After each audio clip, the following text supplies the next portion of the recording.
नमस्कार। नक्षत्रवाणी के YouTube channel पर आपका एक बार फिर स्वागत है। मैं हूं संतोष देशपांडे। एक्सीडेंट क्यों होते हैं? क्या इसके पीछे ग्रहों का कोई खेल होता है? क्या इसके पीछे ग्रहों की कोई चाल होती है? क्या इसके पीछे गोचर का भी कोई रोल होता है? तो आज हम इसी विषय पर चर्चा करेंगे। एक्सीडेंट और उसका बार बार होना या एक बार होना, और उसकी जो फ्रीक्वेंसी है उसको कैसे कम किया जा सकता है। क्या इसके ऊपर रेमेडीज, किसी प्रकार के उपाय काम करते हैं, या और किस प्रकार से हम एक्सीडेंट्स को आगे होने से रोक सकते हैं। देखिए, एक्सीडेंट का होना और कुंडली में 8वां घर, इसका बड़ा घनिष्ठ संबंध है। और प्लैनेट्स के मामले में, प्लैनेट्स तो कोई भी हो सकता है, बुध भी हो सकता है, गुरु भी हो सकता है, राहु भी हो सकता है, लेकिन एक बात उसमें मुख्यतः देखी गई है, मैंने जितनी कुंडलियां एक्सीडेंट वाली देखी हैं, ऐसे किसी कारक ग्रह का मंगल से किसी न किसी प्रकार का संबंध आता है।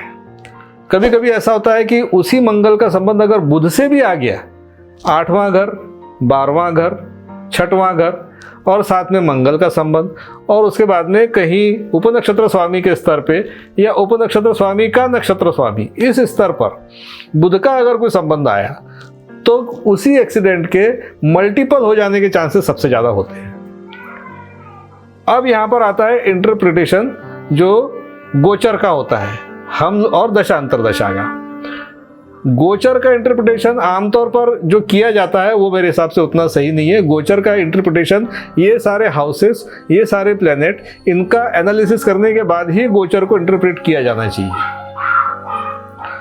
ऐसा अध्ययन में देखा गया है कि एक्सीडेंट किसी पर्टिकुलर दिन, अब दिन में जैसे जो 12 लग्न होते हैं, उन लग्नों में से किसी एक स्पेसिफिक लग्न पर ही कोई एक्सीडेंट हुआ है। अब वो जो लग्न का स्वामी है या उस लग्न का भी नक्षत्र स्वामी है, लग्न के भी नक्षत्र स्वामी होते हैं, वो नक्षत्र स्वामी, लग्न का स्वामी, इनका उस व्यक्ति के जीवन में चल रही दशा अंतरदशा से को रिलेशनशिप 95 से 99% तक देखा गया है। अब इसके बाद में अगर इसी कॉम्बिनेशन में कहीं बुध का अपीयरेंस हो, कहीं बुध का दखल हो, तो उसी घटना के दोबारा हो जाने के चांसेस होते हैं। मैंने कई कुंडलियों में ऐसा पहले से प्रेडिक्ट किया है कि अगर आपके साथ में ये घटना, अच्छा, चोट लगने का भी स्थान होता है शरीर के निचले भाग में, शरीर के बीच के भाग में, या शरीर के ऊपरी हिस्से में। अगर कुंडली का पहला घर, दूसरा घर प्रभावित है तो निश्चित रूप से शरीर के ऊपरी हिस्से में, यानी कि सिर वगैरह में चोट लग सकती है।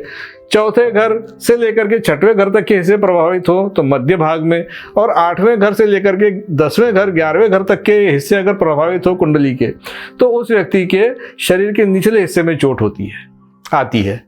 इसके अलावा जलने का, जिसमें मंगल आग का कारक होता है, या ऊंचाई से गिरने का, पानी में डूबने का, ये इस प्रकार के प्रेडिक्शन अगर जल राशि में है या जल राशि से संबंधित कोई उपनक्षत्र स्वामी है तो व्यक्ति डूब सकता है। अग्नि राशि से संबंधित होती है, सिंह राशि हो गई या धनु राशि हो गई, तो उस व्यक्ति के जलने की संभावना सबसे अधिक होती है।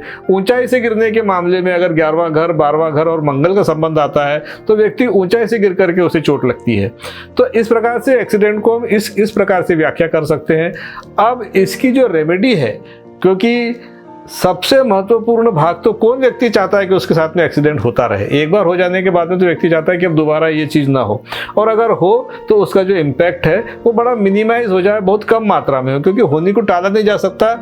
जो होना होगा वो तो होगा ही, हम केवल उसके प्रभाव को कम कर सकते हैं, घटना को टाला नहीं जा सकता, ऐसा मेरा मानना है।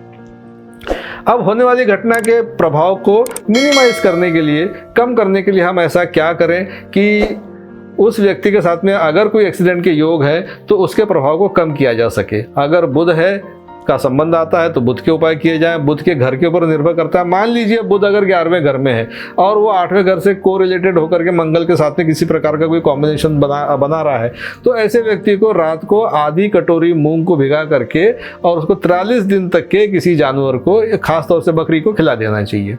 और अगर मंगल का ही इस प्रकार का कोई संबंध है तो उसको एक 3 धातु की अंगूठी, सोना, चांदी और तांबे की, उसका प्रोपोर्शन भी है एक, वो उस एक निश्चित प्रोपोर्शन में एक छल्ला बनवा करके करके उसको धारण कर लेना चाहिए, जो एक्सीडेंट की संभावना को काफ़ी हद तक कम कर देता है। अगर राहु इस कॉम्बिनेशन में शामिल है, खास तौर से 11वें घर में या 12वें घर में, तो व्यक्ति को जौ की सहायता लेना चाहिए।